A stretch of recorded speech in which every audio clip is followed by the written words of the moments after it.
jamaah. Alhamdulillahirabbil alamin. Kembali lagi di Islamutinda. Kembali lagi kita membacakan pertanyaan masuk yang ada di sosial media di Islamutinda. Kalau gitu kita kembali ke segmen Tanya Dong Ustaz. Kami semua tanya dong Ustaz. Dari Instagram Iman_Al-Khairi. Assalamualaikum Ustaz. Waalaikumsalam warahmatullahi wabarakatuh. Jika harta waris sudah dikasihkan ke ahli waris, turut dicatat di notaris, tapi ditarik lagi, gimana hukumnya? Kita minta Ustaz Maulana jawab 1 menit dari sekarang. Jadi begini, sebenarnya kalau ada orang sudah menotariskan itu harta warisan, tapi ternyata dia ambil kembali, dia tarik warisannya, berarti itu hanya dicatat dulu. Karena kenapa? Ternyata itu bisa jadi terjadi pembatalan warisan karena contoh, mungkin karena, maaf saya pinjam kata-kata ini, ternyata ahli warisnya keluar dari agama Islam, murtad. Salah satu penyebab terputusnya ahli waris itu ketika dia murtad, atau penyebab terjadinya pembunuhan atau kematian dari pewarisnya, maka terputuslah dia. Kemudian yang berikutnya bisa jadi faktor karena kebutuhan pewarisnya.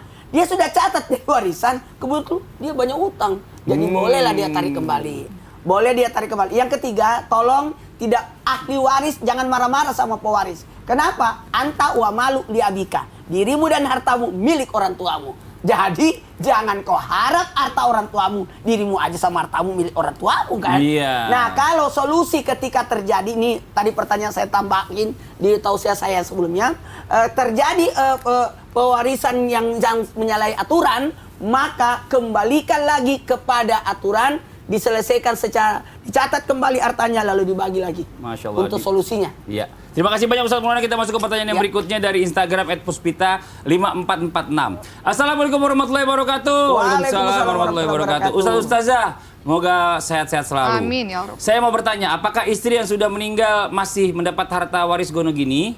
Secara itu rumah hasil berdua. Terima kasih. Wassalamualaikum warahmatullahi wabarakatuh. Ustazah Oki mau izin Membahas jawabannya. harta gonogini, kita harus tahu dulu harta gonogini itu apa. Harta gonogini itu adalah harta yang diperoleh bersama-sama pada saat pernikahan. Jadi pada saat pernikahan, atau kita sebutnya harta bersama lah. Setelah pernikahan maka kita mendapatkan harta itu disebut harta gonogini.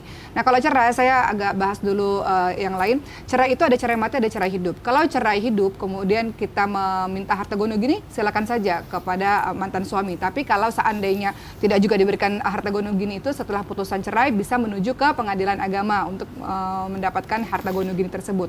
Tapi bagaimana dengan yang cerai mati? Teman-teman, seperti yang kita tahu, almarhum ini, orang perempuan yang meninggal dunia ini, tentu saja ketika memiliki harta tersebut ada yang harus dibagikan. Suaminya dapat, kemudian anak-anaknya dapat, ayah ibunya dapat. Jadi untuk dirinya sendiri artinya ada ahli waris dari harta sang istri ini bisa dibagikan kepada orang-orang yang memang berhak untuk mendapatkan waris tersebut. Jadi ikuti tentuan Allah, maka akan mendapatkan juga, bisa diberikan kepada ahli warisnya, kepada ayah ibunya, kepada suaminya juga, kepada anaknya pastinya, seperti itu. Ya, jadi di An-Nisa tuh, surah An-Nisa tuh ada semua tuh lengkap An-Nisa tuh. 11 sampai 13. Masya Allah. Jadi kalau untuk lebih jelasnya lihat ke arah sana aja tuh di An-Nisa 11 sampai 13.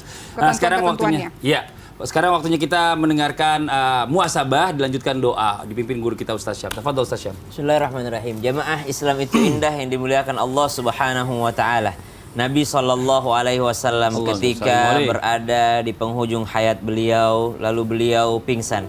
Ketika terbangun dari pingsannya, salah satu yang diminta oleh Nabi SAW, beliau memanggil daripada ibunda Sayyidatina Aisyah radhiyallahu ta'ala anha, "Ya Humairah, sudahkah engkau membagikan seluruh hartaku? Engkau sedekahkan seluruh hartaku?"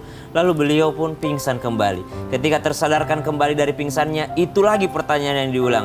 "Wahai Aisyah, ya Humairah, sudahkah engkau membagikan seluruh hartaku?" Lalu beliau pingsan kembali. Lalu kembali tersadarkan dan pertanyaannya masih sama. "Sudahkah engkau membagikan seluruh hartaku, wahai Aisyah, wahai Humairah?" Lalu beliau terpingsan kembali. Subhanallah. Lihat bagaimana baginda Nabi SAW mengajarkan kepada kita, semakin banyak harta yang kita tinggalkan, justru kadangkala bukan menjadi suatu kebahagiaan bagi anak keturunan kita. Kita diajarkan mewariskan bukan hanya harta benda dan materi. Kita diminta untuk mewariskan akhlak, kita diminta untuk mewariskan ilmu agama, kita diminta untuk mewariskan syariat Islam. Bagaimana supaya anak-anak kita ketika ditinggalkan kelak, mereka bukan hanya sibuk mencari harta daripada orang tuanya, sibuk menunggu daripada warisan kedua orang tuanya, tapi justru sibuk mendoakan orang tuanya yang sudah berada di alam barzakh. Dan itulah yang kita harapkan daripada anak-anak kita yang soleh dan solehah. Bismillahirrahmanirrahim. Alhamdulillahi Rabbil Alamin. Allahumma salli ala Sayyidina Muhammadin Nabiyil Ummi wa ala alihi wa sahbihi wa sallim. Amin. Rabbana taqabbal minna innaka antas sami'ul alim. Amin. Wa tub alaina innaka antat tawwabur rahim. Allahumma kfina bihalalika an haramik. Amin. Ya Allah, cukupkan aku dengan harta yang halal. Amin. Sehingga aku tidak mencari merebut harta yang haram Amin, daripada ya Allah. saudara-saudaraku ya Allah. Amin, ya Wa Allah. aghnina bifadlika amma siwak. Amin. Berkaya aku dengan meminta darimu sehingga aku tidak meminta selain darimu ya Allah. Amin, ya Wa Allah. sallallahu ala sayyidina Muhammad. Amin. Walhamdulillahi rabbil alamin. Amin amin ya rabbal alamin. Masya Allah, alhamdulillah, demikianlah perjumpaan kita hari ini, semoga bermanfaat. Sekali lagi mohon maaf atas segala kekurangan. Wabillahi taufiq wal hidayah. Wassalamualaikum warahmatullahi wabarakatuh. Waalaikumsalam warahmatullahi wabarakatuh. Sallallahu Ala Muhammad sallallahu